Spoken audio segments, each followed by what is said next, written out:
بسم اللہ الرحمن الرحیم۔ ولادت باسعادت علم کا دروازہ مولا علی علیہ السلام، شیروں کے شیر، اللہ کے شیر، مولا علی المرتضیٰ شیر خدا کی ولادت باسعادت 13 رجب المرجب کو جمعہ کے دن اللہ تعالیٰ کے گھر خانہ کعبہ میں ہوئی۔ آپ کی والدہ حضرت فاطمہ بنت اسد کعبہ شریف میں داخل ہوئیں اور اللہ تعالیٰ کی بارگاہ میں دعا فرمائی کہ یا اللہ میرے درد کو آسان فرما دے۔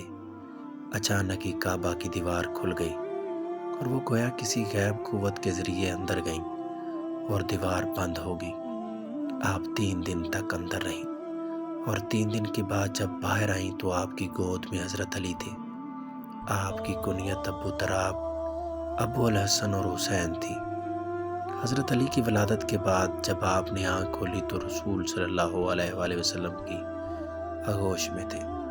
حضرت علی کی پرورش اللہ تعالیٰ کے پیارے رسول حضرت محمد مصطفیٰ صلی اللہ علیہ وآلہ وسلم نے خود فرمائی، اور جس کی پرورش کرنے والا خود اللہ کا رسول ہو ان کی شان کتنی نرالی ہوگی۔ آپ رضی اللہ تعالیٰ عنہ کے والد ماجد کا نام حضرت ابو طالب ہے، اور حضرت ابو طالب کی شان اتنی بلند ہے کہ اللہ تعالیٰ کے پیارے رسول صلی اللہ علیہ وآلہ وسلم کی پرورش علی المرتضیٰ کرم اللہ وجہہ کے والد حضرت ابو طالب نے فرمائی اور ہمیشہ حق کا ساتھ دیا۔ اپنی پوری زندگی رسول اللہ صلی اللہ علیہ وآلہ وسلم کی حفاظت میں گزار دی۔ دشمنوں کے طعنے سہ لیے مگر اپنے بھتیجے کا ساتھ نہ چھوڑا، اور اس وقت میں حق کا ساتھ دیا جب ہر طرف کفر ہی کفر تھا۔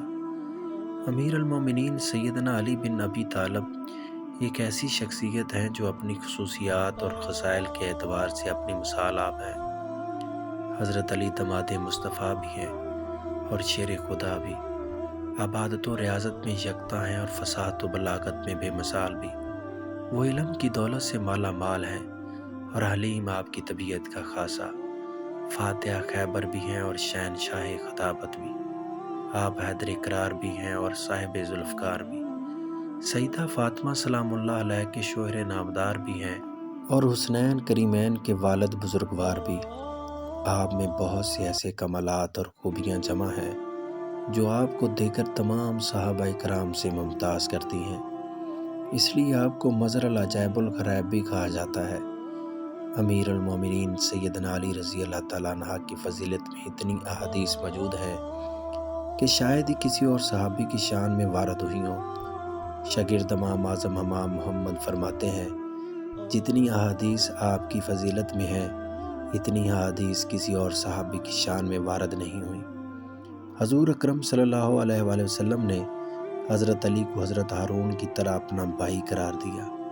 بخاری و مسلم میں حضرت سعد بن ابی وقاص سے مروی روایت میں ہے کہ غزوہ تبوک کے موقع پر جب رسول اللہ صلی اللہ علیہ وآلہ وسلم نے حضرت علی کو مدینہ طیبہ میں رہنے کا حکم ارشاد فرمایا تو حضرت علی نے عرض کی، یا رسول اللہ صلی اللہ علیہ وآلہ وسلم، آپ مجھے عورتوں اور بچوں پر اپنا خلیفہ بنا کر چھوڑے جا رہے ہیں۔ گویا حضرت علی کی خواہش تھی کہ وہ مدینہ منورہ میں رہنے کے بجائے گھوڑے کی پیٹھ پر بیٹھ کر داد شجاعت دیتے اور اپنی شمشیر خار اشغاف سے دشمنوں کے سر قلم کرتے، جس پر حضور صلی اللہ علیہ وآلہ وسلم نے فرمایا کہ کیا تم اس بات پر راضی نہیں کہ میں تمہیں اس طرح چھوڑے جا رہا ہوں جس طرح حضرت موسیٰ حضرت ہارون کو چھوڑ کر گئے تھے، فرق صرف یہ ہے کہ میرے بعد کوئی نبی پیدا نہیں ہوگا۔ ترمذی میں حضرت سلمہ رضی اللہ تعالیٰ عنہ سے مروی ہے کہ حضور اکرم صلی اللہ علیہ وآلہ وسلم نے ارشاد فرمایا کہ منافق علی سے محبت نہیں کرتا اور مومن علی سے بغض و عداوت نہیں رکھتا۔ جبکہ مشکوٰہ شریف میں حضرت سلمہ سے مروی ایک روایت میں ہے کہ حضور اکرم صلی اللہ علیہ وآلہ وسلم نے ارشاد فرمایا، جس نے علی کو برا بلا کہا اس نے مجھے برا بلا کہا۔ تاریخ الخلفاء میں حضرت ابو طفیل سے روایت ہے کہ ایک دن حضرت علی رضی اللہ تعالیٰ عنہ نے ایک کھلے میدان میں بہت سے لوگوں کو جمع کر کے پوچھا کہ میں تمہیں اللہ اور اس کے رسول صلی اللہ علیہ وآلہ وسلم کی قسم دے کر پوچھتا ہوں کہ رسول اللہ صلی اللہ علیہ وسلم نے یوم غدیر خم کے موقع پر میرے متعلق کیا ارشاد فرمایا تھا۔ اس مجمع میں سے کم و بیش 30 افراد کھڑے ہوئے اور انہوں نے گواہی دی کہ حضور اکرم صلی اللہ علیہ وآلہ وسلم نے فرمایا تھا، جس کا میں مولا علی اس کا مولا، یا اللہ جو شخص علی سے محبت رکھے تو اس سے محبت رکھ، اور جو شخص علی سے عداوت رکھے تو بھی اس سے عداوت رکھ۔ لیکن حضرت علی کی علمی شان سب سے جدا تھی۔ حضرت امام علی کو 19 رمضان المبارک میں ضرب لگی اور آپ رضی اللہ تعالیٰ عنہ نے 21 رمضان المبارک کو شہادت نوش فرمائی۔